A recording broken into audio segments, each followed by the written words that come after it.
I'm Brady Berserker. I'm Big Sexy Brian Bales. And I'm Metal Matson from Super Geeky Playdate, a podcast member of the Gonna Geek Network. Just like the show you're listening to now. The opinions expressed are those of each individual host. Check out all the other podcasts at GonnaGeekNetwork.com. And get ready, because geekiness begins in 3, 2, 1. This is it. The part of your week where you get to put your headphones on, relax, and listen to a bunch of geeks geek out about geeky things. They're passionate. As a Canadian, I will say that more than likely, I'm just going to get screwed another way. That's the way it always works. They're knowledgeable. Maybe that's where life began, on MU-69. We don't know. And sometimes they're a bit angry. Skype, I'm breaking up with you. It's not me, it's totally you. Gonna Geek Productions presents the official GonnaGeek.com show.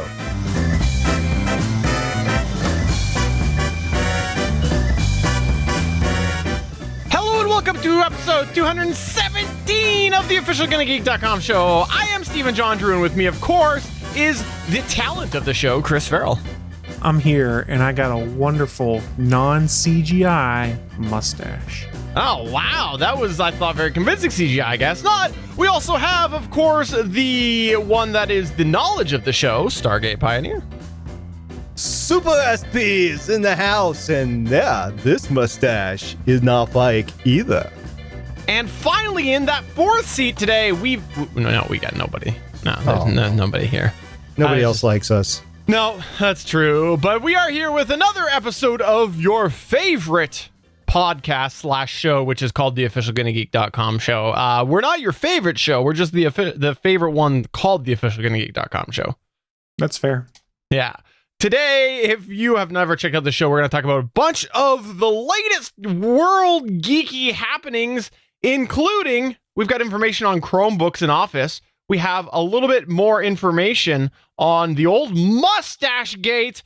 And also, there is some flat Earth information, plus a whole bunch more topics, including SP Space Symposium. Woohoo! Can't wait. Gonna be fun. All right, so let me ask you two this. You two are both very knowledgeable gentlemen. Well, I don't know. Just a little bit. A little bit.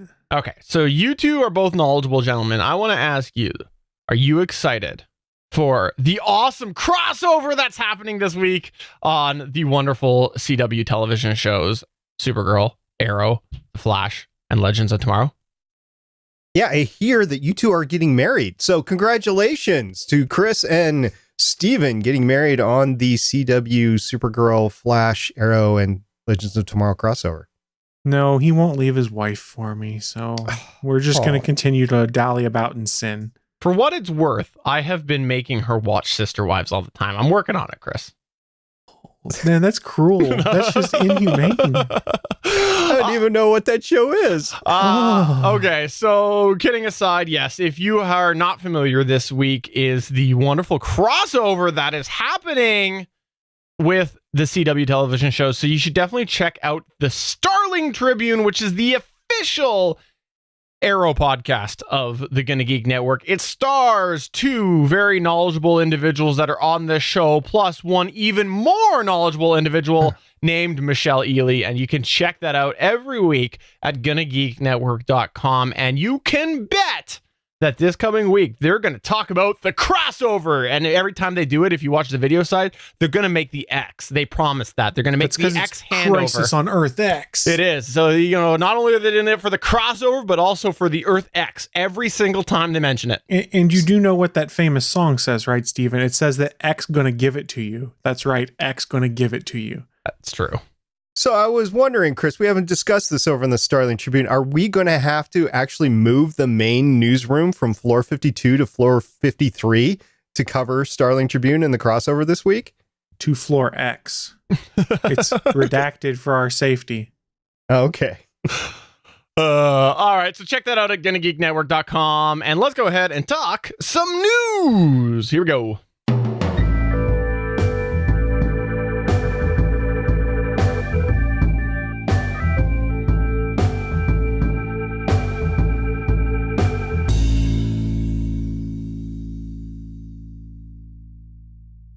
All right, let's go ahead and kick it off with some news on Chromebooks. That's right. If you're not familiar with Chromebooks, they are a product that Google makes. They are generally a little bit cheaper because they are running the Chrome OS. Now, they can't always do everything that a Windows or a Mac can do, but they are very popular with a lot of people who are just looking for a light, inexpensive machine. Some students are using them, and they all honestly are something that I've had interest in before, and I believe that Chris Farrell actually owns one. I'm sorry, I couldn't hear you over the sound of my Surface Pro. What were you talking about? Okay, sorry, he doesn't own one. Okay, but no, I've had a little bit of interest in them just from the fact that they are inexpensive, and I would like to see what a Chromebook can do. Now, here's the thing, is I know that they often can't do a lot because they are under Chrome OS, and you have to buy all of or get all your apps and stuff from like the Android App Store. Well, here's the cool thing is Microsoft officially launched their Microsoft Office on all Chromebooks. This is after it's been in testing for like nearly a year. People have been able to get it in beta, but now it is officially out, and Microsoft has released Office for Chromebooks. This is actually very, very huge and a big piece of news because a lot of students who are wanting to take a laptop or something to school, they might want to just do word processing, and they don't necessarily want to travel with their and go to and from school every day with their expensive computer. Like, sure, they might because of the fact that they can show off, but on the flip side, if they drop it at school, then it's a lot of money down the tube, and now how are they going to play their games at night instead of studying? So this offers a real potential there for students and even, some businesses to a degree to be able to have some form of real productivity suite on their Chromebook. I hope personally that this is a good sign that one day we'll get Skype on Chromebooks. Well, you do know that all of the Google Docs products work even in offline mode on a Chromebook, right? So there is productivity suites on there. It's just this is the first one that is Microsoft apps being sold directly to it, which is kind of cool. I mean, who'd have thought at this day and age we'd have Microsoft Office being sold on iOS, being sold on Mac OS, being sold on Chrome OS, and of course on Windows. And if you don't want to use any of those specifically, just log into Office365.com and use the web versions of all of these. It's a very interesting play for Microsoft and a way to keep their product relevant. That being said, I'm a cheapskate. I have not bought a copy of Word or Office in probably 3 or 4 years with my last 2 computers because I've just been like, I'll use Google Docs because Google Docs is free. It's true. Google Docs is free, but I know that there's some people who still like the old Microsoft suite. I have bought a couple different versions of Office myself. I've bought the wonderful heavily discounted version that I've been able to get through my employer. And then the second version is, of course, Office 365, which I do just for the cloud storage. So, why not? Is the one you purchased Office ME? Wait, is it supposed to be Office? I thought it was supposed to be Open Office. I purchased that. I would expect a Canadian to do that. SP, you have any intention to use a Chromebook? No, I don't, because I don't believe that they have the computing horsepower necessary to do anything that I need, really. I mean, processing power, RAM, storage, it's all suspect. I mean, Chromebooks are made to assist Google in lifting everything to the cloud. That's the productivity. If you go to Google and you work at Google and you spill coffee on your Chromebook, you just bring it to the tech people and they give you a new Chromebook, and you take that new Chromebook and you do all your work because all your work's in the cloud. That is how Google wants you to work, and they seem to be doing just fine with it. So it's just a different way to do it. I don't like that. I prefer massive amounts of storage in my office. Matter of fact, so much storage that I've had to bring in 2 extra coolers just to chill it down in here. Otherwise, it'd be like 150 degrees. You have to bring in extra coolers just to chill down your raw sexiness. That's why you bring those in, let's be honest. I was expecting a Schwarzenegger Mr. Freeze joke there. I'm disappointed. No, I have a bump that I want to play, but I'm not going to do it because it's from another show. Do it. No, don't do it. Don't do it. Okay, so then fine then. Let's do a Mr. Freeze joke. No, I don't have one because I've blocked that movie from my mind because it was so terrible. I mean, you had Batman, you had Robin, you had Mr. It was an ensemble cast, You and had it bat needed nipples. yeah, and it needed an ensemble cast because you had so many nipples to pay attention to. There's the new intro video. No kidding. No kidding. Okay, so we've now obviously talked a little bit about the wonderful Office coming to Chrome. Let's talk a little bit about how the Earth is flat and coming to the world. So last week, we regaled you with this nice little tale about the first ever Flat Earth Conference in Raleigh, North Carolina in November 2017. Well, this week, we've got more Flat Earth, really intelligent people to bring to you because Mad Mike Hughes, the 61-year-old limo driver who spent the last few years building a steam-powered rocket out of salvage parts in his garage, is going to launch himself to try to prove the Earth is flat. Way to go, Mad Mike Hughes. This is from a couple of news sources. I got it from the Washington Post. I got it from AP News by Pat Graham and Space.com senior writer Mike Wall. So what he did is he purchased an RV off of Craigslist for $1,500. He completely renovated the RV, chopped the back half off, made a launch ramp on it, and then created this rocket. He did this whole thing for $20,000. And that included Rust-Oleum paint to fancy it up, make it look all neat and everything. And here's the kicker, guys. Here's this quote for the article. This is great. This guy might as well be from North Carolina. He says, quote, "I don't believe in science. I know about aerodynamics and fluid dynamics and how things move through the air, about the certain size of rocket nozzles and thrust. But that's not science. That's just a formula. There's no difference between science and science fiction." Way to go, Mad Mike. I think we're all incredibly supportive of your stupidity. All right. This will actually be not the first, but the second time he's constructed and launched a rocket. The first time he jumped on a private property in Winkleman, Arizona back in 2014 and traveled 1,374 feet. But get this, get this for science. He collapsed after that landing. Why? Because the G-forces from science took a little toll and he needed 3 days to recover. So Hughes's latest launch is going to be at the Rocket Ranch, or was constructed at the Rocket Ranch in Apple Valley, California. It's a 5-acre property. He leases from Mr. Waldo Stakes, who's the CEO of Landspeed Research Vehicles, who's currently working on a project to make a car travel 2,000 miles per hour. And for all those really fighter jet nerds and geeks out there, that's Mach, give or take, because you're talking about sea level and you're talking about the air mass at sea level. So we'll just assume that Mach 2.6. He's making a car go 2.6. Now, this is not Rocket Dude. This is Waldo Stakes. Anyway, so on the morning of the launch, which was supposed to be last Saturday of the Saturday weekend in Thanksgiving in November, Hughes wanted to heat about 70 gallons of water in a stainless steel tank and then blast off somewhere between 2 and 3 p.m., probably because you can't really tell when that water is going to boil over. He planned to go about a mile, reaching an altitude of 1,800 feet, roughly 400 feet higher than his previous attempts, and then he was going to pull 2 parachutes.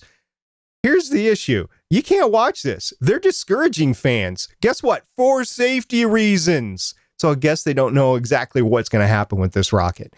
The event, however, will be televised on his YouTube channel. He's said he's been in contact with the Federal Aviation Administration and the Bureau of Land Management. And then last weekend, Space.com published an update and basically said, wait a minute, because of issues with the launch, he can't do it from public property. So he's got to go to private property. So he's resetting, and hopefully tomorrow, the 28th of November, 2017, he will actually perform this launch. And it gets better, folks. How do you top this, right? So you top it by saying after the launch, he's going to announce his plans for the governor race for California, and his future plans after that include an excursion into space because he and Waldo Stakes have already brainstormed on a, quote, raccoon, unquote, which is a rocket that rather than being immediately ignited while on the ground, it is carried into the atmosphere by a gas-filled balloon, then separated from the balloon and lit off. And this rocket will supposedly take Hughes about 68 miles up, leading him into space, where I hope he stays. Someone's going to die. This does not sound like it's safe. It sounds like someone's going to accidentally blow themselves up or drive a truck into a tree because they can't control it. What are people doing? Okay, here's what it is, Chris. He's going to reach out and he's going to go to Waldo, hold my beer, man. Pretty much. Okay, so you said that he basically assembled this from junk parts, right? Yeah. I don't understand that, because it would be a lot safer if he just did what I did and just ordered a rocket from Amazon. Like, you know, that's what I did. Is I just prime shipped it and it just came. Rocket came right to my doorstep. It was awesome.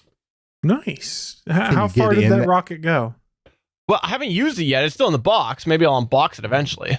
But how far is it projected to go? Well, it's a large box, so I guess it's as far as the rocket takes me. I like this hard science. In the rocket? I don't know. We'll find out. And I'm gonna be the first podcaster to podcast from a rocket. Wait a minute. Is this like the rocket IKEA where it comes flat packed and you just have to assemble it and then get in it and fly off? Okay. Well, you've seen some of those new mattresses that they flatten them before they ship them. So it's like that. It's just poof, open. Like a Casper mattress, which you can find at Casper.com. Absolutely. So promo code? No, there's no promo code because we don't have sponsorships here because we don't sell out yet. That's the key word. If you want us to sell out, you contact us at steven@gonnageek.com and we will promptly sell out. That's steven@gonnageek.com. If you are GMC Motors, then you can contact Stargate Pioneer at gonnageek.com. All right. Well, thanks for updating us on this train wreck and rocket wreck. Let's just call it what it is. It's a rocket wreck. I don't know. I am because it's steam powered. I'm imagining Doc Brown here. I see a DeLorean being shot into space. Sounds good. All right. So speaking of wrecks, I have yet to see the Justice League yet. However, I have seen the wreck that was the CGI'd face on Henry Cavill. I've seen some screenshots. It definitely looks like somebody learned Photoshop. So, Steven, you ruined all my segues where I was going to say, I must ask you a question about whether you had seen Justice League and the CGI mustache. Oh, sorry. It's okay. I still did it anyway, so we'll pretend like it was funny and go from there. If it helps, I'll name this episode We Must Ask You a Question Again, because I think we called that the first time. We called it We Must Ask You a Question. I honestly can't remember. So a little background, if you guys did not know, Justice League the movie, which is out now, you guys can go see it for yourselves. They had to do some rather extensive reshoots, and if you believe the rumors, about 80% of the scenes that Henry Cavill appears in Justice League is part of the reshoots, and you can sort of start to believe that because I believe Steven talked about it probably 6-8 episodes back. Henry Cavill had a giant mustache when he returned on set to do reshoots because he was contractually obligated on the latest Mission Impossible movie to keep the giant mustache he had grown. So what DC Comics did and Warner Brothers was they CGI'd out the mustache with varying levels of success. And it's not quite the same as like what Albert Sims is talking about in the chat where he goes, Cesar Romero just painted over his mustache. Yeah, you couldn't get away with it in the bat as a Superman here because no face paint or anything there. So they did CGI out the mustache, but Moustache-gate takes an even better twist. If you've been following around on Reddit, one of the VFX artists for Justice League has been sharing some interesting stories behind the scenes of Justice League, one of which has to deal with Henry Cavill's mustache. Apparently, Warner Brothers offered to pay to have facial hair added back onto the actor's face via CGI in Mission Impossible 6 if they let him shave for Justice League. Paramount told them to go pound sand, basically. That is why the mustache was CGI'd out for Justice League. But it just made me laugh. This was the stance that they said is, we will give you money and we'll pay to do the visual effects to put the mustache back on because we don't want to have to take it out because arguably it's easier to add hair than it is to remove hair. If you've seen any of Henry Cavill's press tour right now, he's got this glorious mustache right now. And he's talked about the process of how they tried to hide it, which was they put a ton of wax in it and tried to roll it back up his lip as much as they could, then put the dots on there so that they could try and then use those as your guides for visual effects. So it's pretty damn funny. And what gets even better is I guess the visual effects team of Justice League actually sent samples to Paramount and to the Mission Impossible producers of here's what we could do with visual effects to put this mustache back on. And they were still told, nah, we don't want to do that. Why might this be the case? Well, I guess Henry Cavill's kind of hinted that he's got some fairly in-depth stunts in Mission Impossible 6. So a prosthetic or CGI mustache probably not going to work as well in there. If you're putting someone in a wind tunnel and trying to glue a mustache to their face, probably not going to work out so great as the mustache blows off their face halfway through the shoot. I have no idea why this story makes me laugh as much as it does, but this continuing evolution of Moustache-gate 2017 for the Justice League movie is absolutely hilarious to me. It could just be because I have the maturity of a 7-year-old, though. How bad was it? Okay, because like I said, I haven't seen it yet. It's their second best movie out of the DC expanded universe. How bad was the mustache? It varies from scene to scene. Sometimes you don't notice it. Sometimes it's just kind of right there, blatant front and center. They start the movie off with it, though, Chris. They start the movie off with it. Yeah, so they always talk about this effect with CGI. You have the uncanny valley, where you can do a lot of stuff, but there's always that slight sheen to it, so things don't look right. You have that problem with the uncanny valley sometimes, more often than not, when it comes to the CGI'd mustache. And it's probably fair to say that 80% of his film or his footage in the movie is from the reshoots, because if you look close, you can sort of tell there was a CGI mustache. Now, more often than not, I think you had to be paying attention to see it, or it just looked like Henry Cavill was doing a weird expression. I think it's a little overblown, but it's hilarious. Let's just put it that way. I only saw the screenshots, and for me personally, I just thought that they could have done better. But hey, you know what? It is what it is. I still just wish that there was a prosthetics company or something that could have just, for Mission Impossible, given him a fake mustache that would look pretty convincing. But, just gotta throw those dots on people's faces and CGI away. Well, you got to think, though, if you're Paramount, are you really on board with that idea of, shave it off and pay to do the visual effects so it looks weird in our movie? I mean, if I'm Paramount, I'm going, he's under contract with us. It's not our fault you guys have reshoots taking place while he's under contract with us. We're being fairly accommodating to make it so he can fly back to the United States on the weekends to do reshoots for Justice League while he shoots Mission Impossible during the week. I kind of don't blame Paramount for being like, nah, go away. No, we're going to do it our way. I do agree. However, there's a lot of very convincing real prosthetic mustaches. To be honest, right? And I think that's something that they definitely could have done a prosthetic mustache that looked real. But I mean, I'm just glad that my CGI mustache is coming in very well. Yes, I said at the top of the show it was real. That was a test. This is all fake because I had an unfortunate shaving accident last night when I was trimming my beard, and I'm missing like a stretch from here to here of my mustache. See, so for the audio listener, let me paint you a picture of what has just transpired. When Chris mentioned that there was dots placed on the upper lip of Henry Cavill, Steven went ahead and placed, those sticky googly eyes. Yeah, he placed those on his beard. Now, on his mustache, not on his beard, on his mustache. Now, I have to say, it's gone now, but I was going to ask you, Steven, when you rip them off, how much is that going to hurt? I didn't. I have not ripped anything off. It's just, look at this motion tracking. It's amazing CGI right now. The dots are still on. He just turned the effects on. We were having an issue there. I was trying not to mention it. I didn't want our listeners to know we were having problems with our CGI tonight. Thank you. Way to ruin the illusion of theater, SP. You ruined the theater. Next time you guys really have to let me in on the joke, because otherwise I'm just going to ruin it. That's the fun part, SP. All right. So next up, let's talk a little bit about how Amazon is developing Mercury 13 as a series. That's right. Now, for those that didn't get a chance to watch Hidden Figures, that was a great movie about the computers, the women behind the early NASA space program. Well, Amazon is dipping into that pool as well, and they're developing the series called Mercury 13. And Mercury 13 will tell the story of the first lady astronaut trainees, known as FLATs, F-L-A-T, the women pilots who were recruited for a privately financed program by the Lovelace Foundation, the same clinic that devised the test to screen the United States' first astronauts. The Amazon series is being based on the journalist Martha Ackman's 2003 book, The Mercury 13, The True Story of 13 Women and the Dream of Spaceflight, which is a book put out by Random House. So that is interesting. I can't wait to see it because it's been fun. We had the Astronauts Wives Club, which wasn't all that great, but had a lot of good actors in it. Then we had Hidden Figures, great movie. If you haven't seen it yet, I actually had a chance to dabble in it the last couple of months and finally finished it. It's a great movie. And now we have the Mercury 13. So I'm really looking forward to this. Yeah, I don't know much about it. So I will be there with your excitement because if you're excited, I'm excited.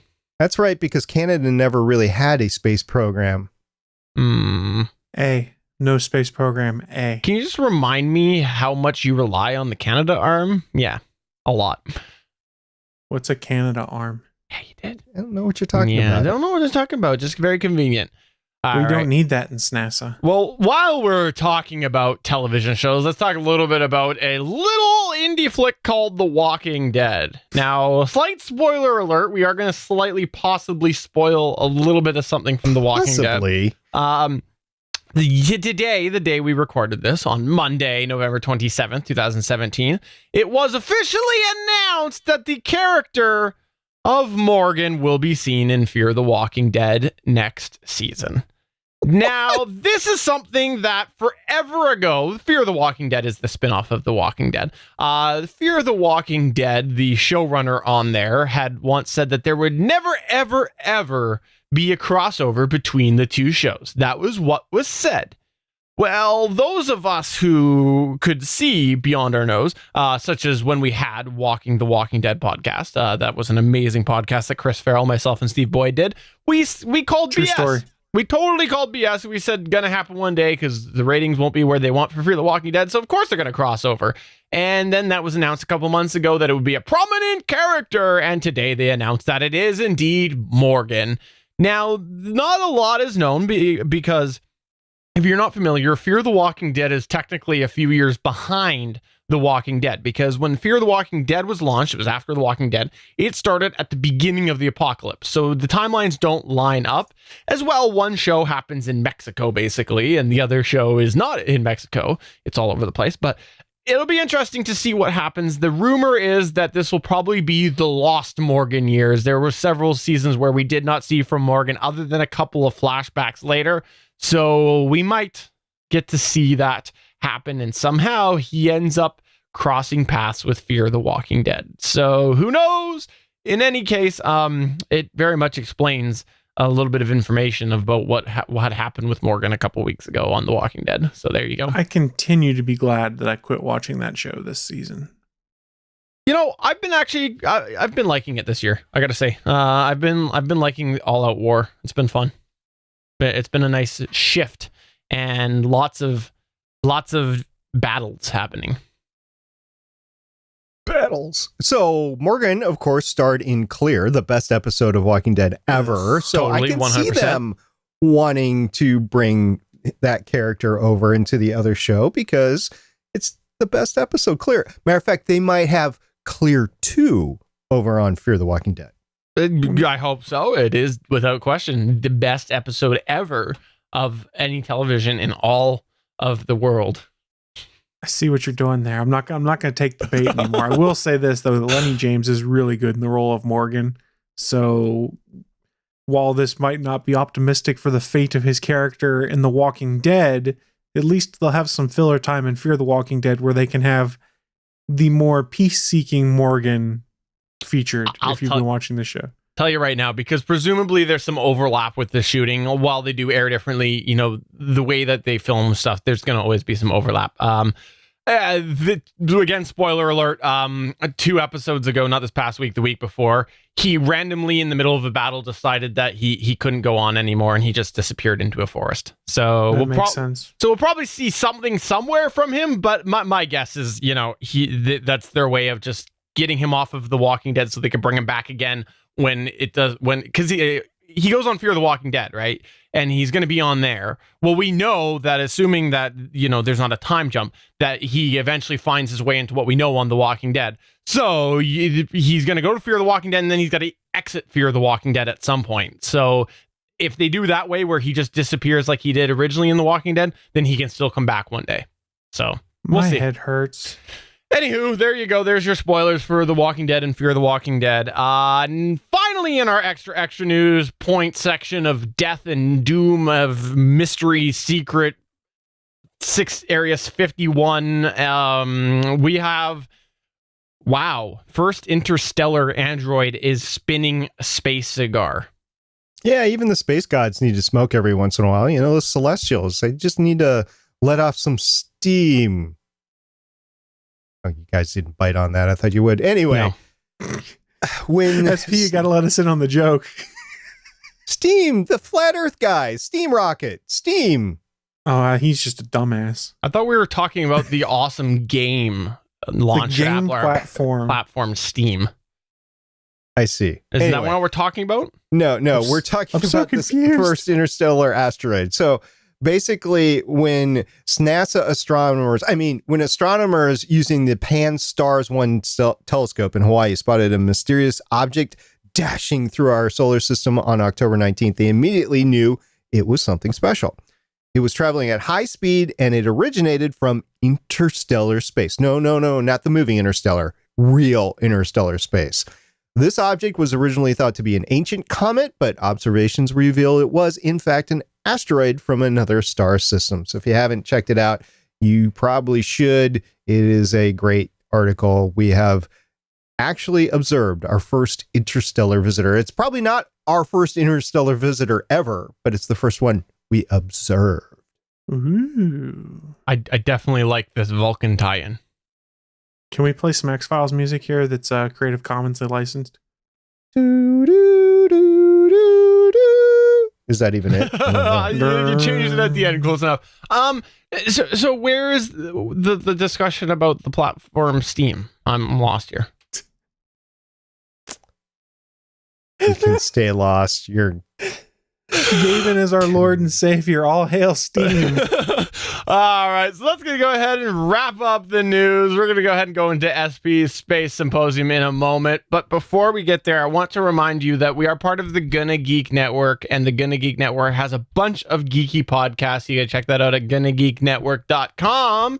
And also, I want to, while we're here, take a moment to let you know that on the GonnaGeek.com show, we are always looking for your feedback, and you can get in touch with us through a variety of different ways. It's something that we will always encourage you to let us know your thoughts. Is there something you want to suggest to us? Is there something that you like, something that you'd like to see changed? Please let us know. You can find us at twitter.com/GonnaGeek. You can find us at facebook.com/GonnaGeek. You can leave us a voicemail if you want at 567-343-GEEK. That's 567-343-4335. Or if all else fails, just head on over to GonnaGeek.com. Post a comment there. Let us know your thoughts. We're always happy to get your feedback because we want to make the show the best it can be. And hint, the best it can be with me because I'm always dragging it down. So there's a little asterisk on there. And don't forget, all your hate mail goes directly to js@GonnaGeek.com. JS said he'd be happy to take and filter through all of the hate mail when he left the show. So js@GonnaGeek.com. Yes, that is Dr. JS, as he was called on the show. Absolutely. Well, let's go ahead and learn about space. I think this week, SP is going to tell us a little bit about how the Steam gaming platform is in space.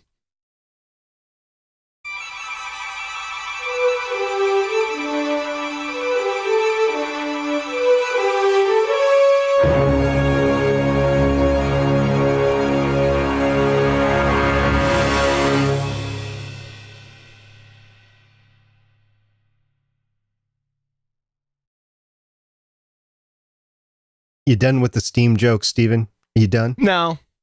Why don't you go full steam ahead with your segment? Yes! My own fault for asking for it. Are you getting steamed up about this, SP? I am a little steamed up today. Absolutely. So today, what we're going to do is we're going to talk about the second human-made satellite ever that we sent into space. We're going to talk about... more. Why don't you open the valve on SP's Space Symposium? That was full terrible. throttle ahead. That was terrible. We're going to talk about when it was launched, what kind of orbit it went in, why it went into the orbit it went into. We're going to talk about the weight and how much it relates to a GMC Sierra 2018. We're going to talk about the mission parameters, really capabilities. We're going to talk about why it went up. We're going to talk about when it went up in relation to why it went up. And we're going to talk about the first living being that we, as humankind, launched into space. Very important. I actually wasn't going to do this one, Sputnik 2, but I decided to do it because of Laika, who is the dog, Laika. We're going to talk a lot about Laika here. So this wasn't just the little beach ball sphere. This was a lot bigger. Like the beach ball was about 80 kilograms. This is about 500 kilograms, which, by the way, is roughly about half the size of a 2018 GMC 4x4 Sierra. Just putting that out there. Okay. There it is. There it is. Well played. You've missed it. You've missed it. Now you got it back. So what were the mission capabilities? Because there really wasn't an official objective. I'll talk about the mission objective, but there were capabilities, but no stated objectives. So the capabilities on board Sputnik 2 is there were engineering and biological data transmission that was done via the DRAL-D communication device, and it was on for about 15 minutes of each 90-minute orbit. There was some solar radiation measurement in terms of spectrometers for ultraviolet and X-rays, and also another one for cosmic ray measurement.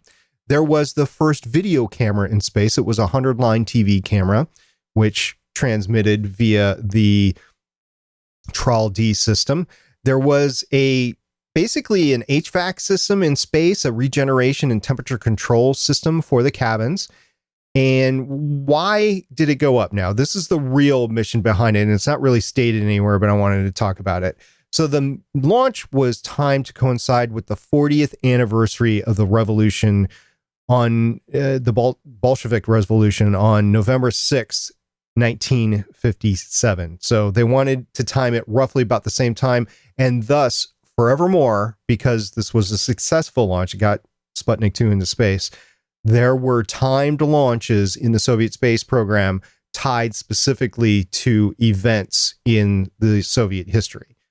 So the other reason that this one went up is it was really a delaying tactic. What? Why was the first living being in space a delaying tactic? Well, because there was, as we talked about last time I did a space symposium on Sputnik 1, there were plans to put this gigantic 3,000-pound craft into space, but it wasn't ready.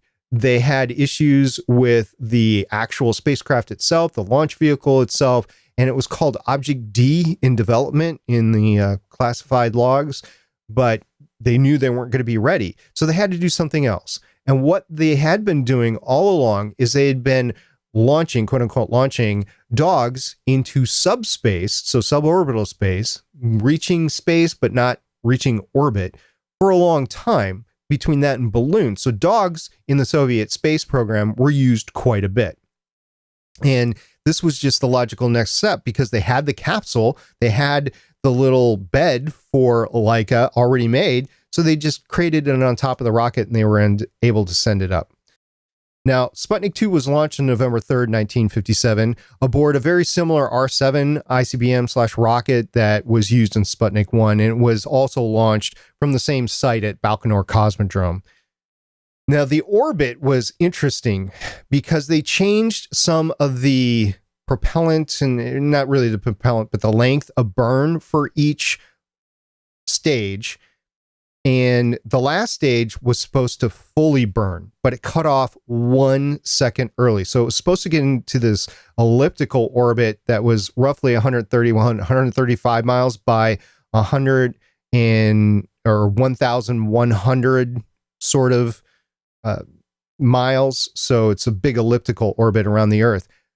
The fact that the upper stage cut off was supposed to be completely burned off, and it cut off 1 second early, cost them 80 miles on the large end. So really only achieved a altitude on the high end of 1,030 miles. So 1 second cost them 80 miles on the orbit. Now, this spacecraft made a total revolutions of about 2,570. It was operated obviously by the Soviet space program.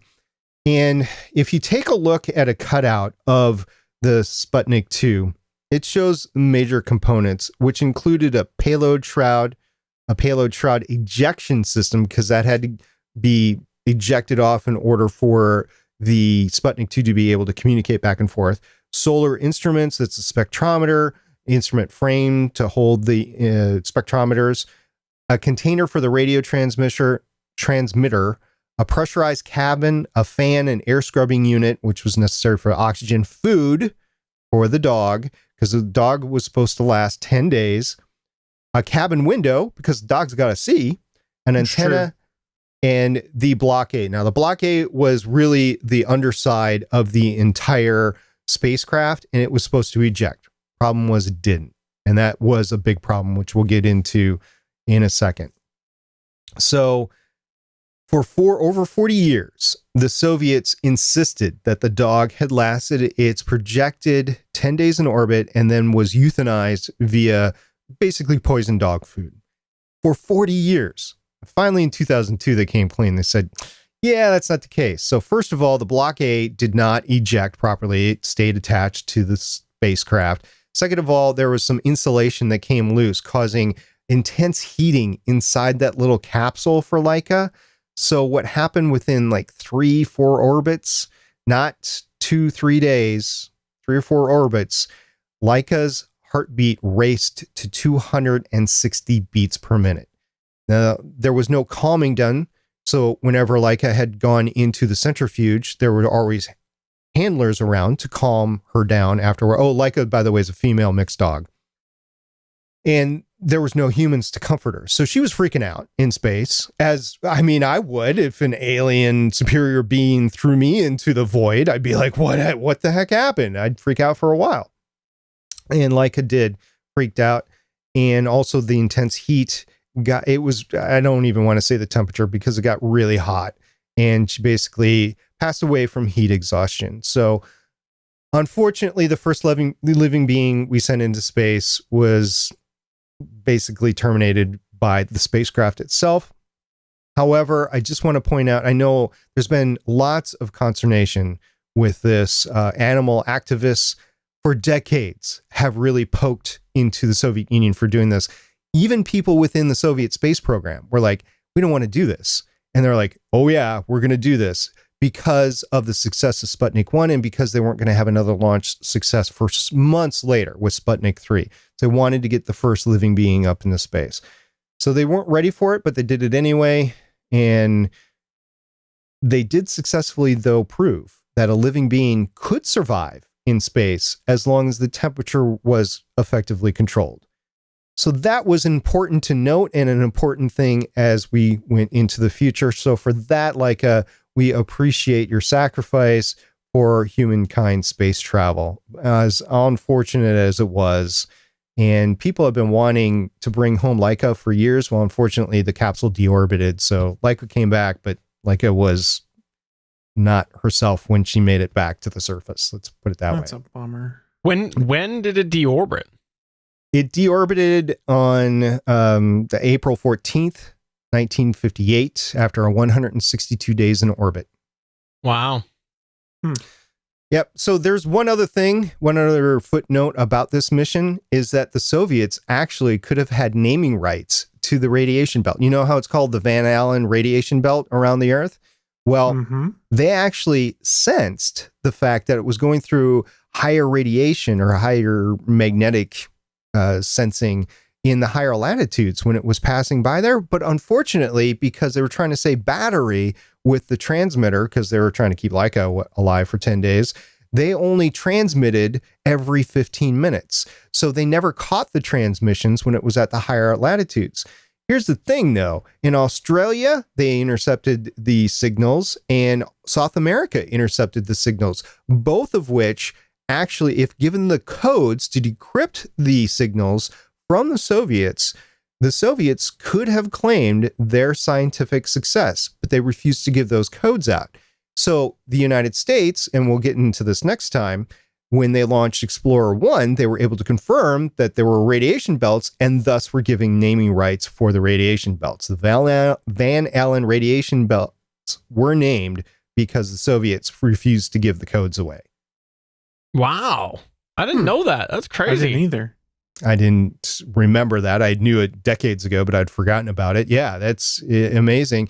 So after this, after Sputnik 2, the Soviets, when it came to live beings in space, always gave the codes away for the transmission because they needed the world to know there was intense backlash against Laika. So they wanted the world to know that they were taking care of things, as well as they wanted any future scientific discoveries associated back to them.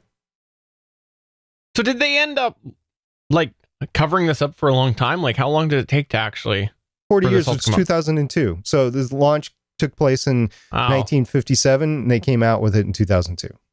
Was there heavy rumors before that? Like what was the... Yeah, because when it was transmitting, there was no heartbeat associated, and the Soviets, I think at the time, were saying it was malfunction of the transmitter. The transmitter was actually working pretty fine. It was the fact that there was nothing to measure that was the issue. Crazy. Indeed. So, I have a question for you. Quest. On the 2018 GMC Sierra, I understand that there is a 110 volt outlet. I assume there is, yeah, in the console, the center console. Does it provide me enough power to plug in my iron on Steam setting? Sure. Why not? We'll go with that. Is that a yes? You'd have to ask GMC.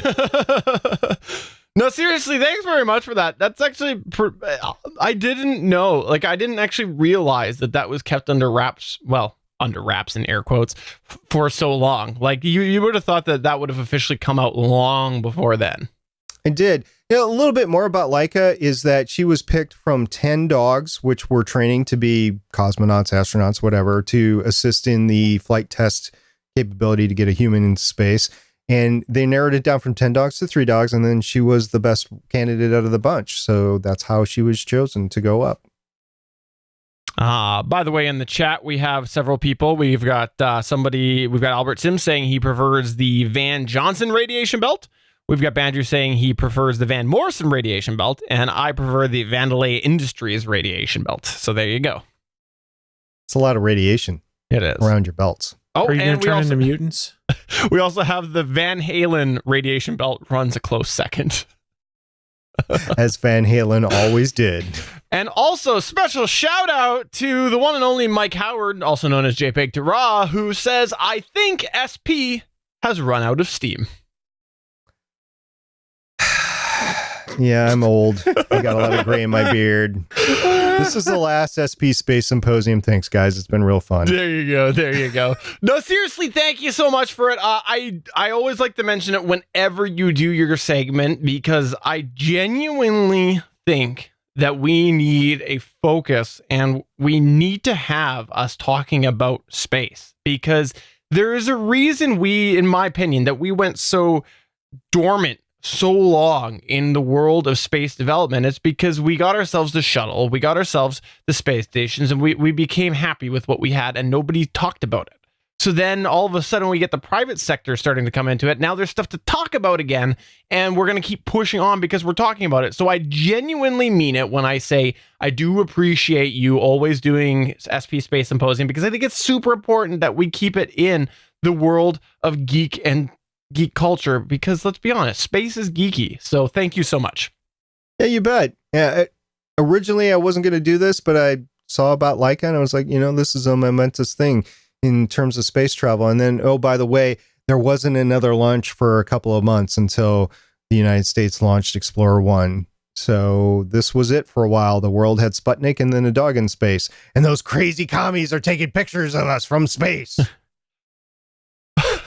Also in the chat, by the way, Mike Howard says that was an interesting story. SP, thanks for sharing. So there you go. There you go. See, you have made the world happen today, SP. Hey, there's a lot we can learn from history, especially when it comes to the history of the space race and things like that. And if you've read into it, and I haven't as much as I should, the space race between the USSR and the USA is fascinating. Indeed. Yeah. We're going to talk a little bit about it more in the coming months.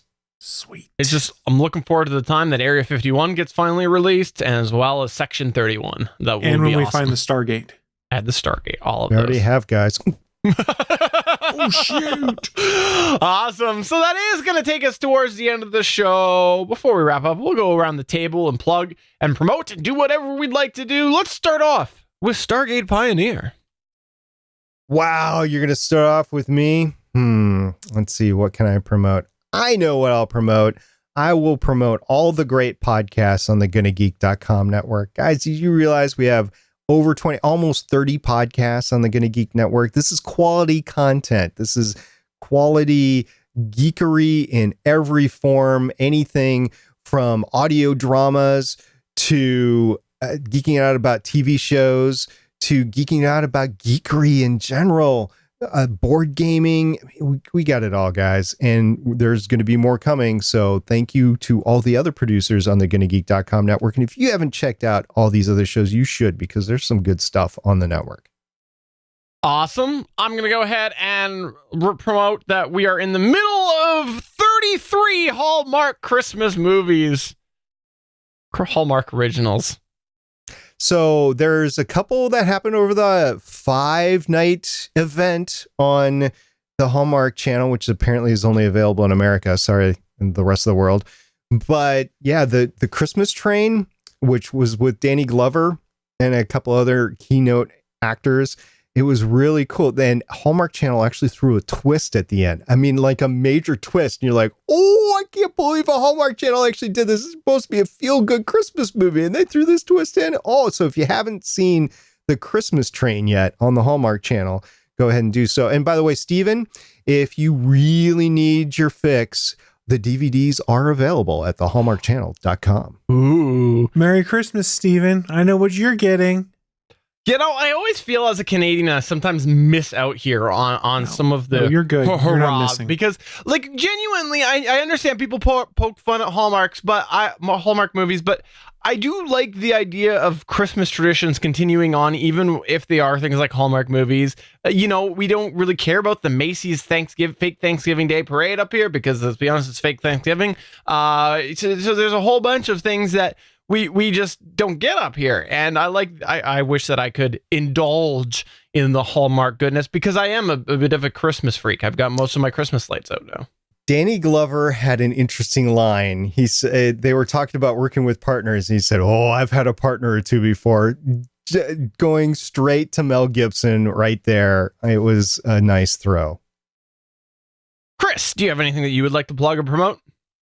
I would like to say that I have nothing really to plug and promote that I could think off the top of my head. So I'll just echo what SP had said before. We've got a bunch of shows on the network. Seriously, whatever your tastes are in geeky things, we've probably got something that fits those tastes. So go check out the Gonna Geek Network over at GonnaGeek.com.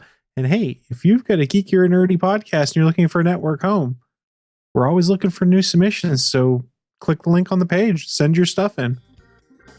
Awesome. So that is the end of episode 217 of the official GonnaGeek.com show.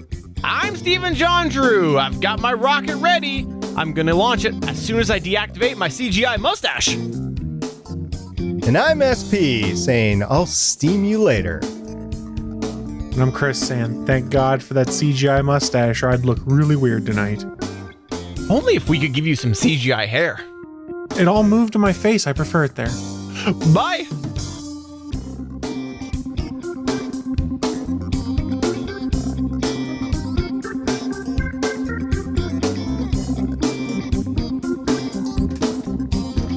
Thanks for checking out another episode of the GonnaGeek.com show. If you enjoyed it, please give us a 5-star review in iTunes or a thumbs up on YouTube. We encourage you to send your feedback by email to show@GonnaGeek.com. You can find our entire archive at GonnaGeek.com/show. And while you're there, why not check out all of the other geeky content on the Gonna Geek Network? Want to chime into our live chat? Join us Mondays at 8:45 p.m. Eastern at www.geeks.live. The music heard on this show is by Kevin MacLeod of Incompetech.com.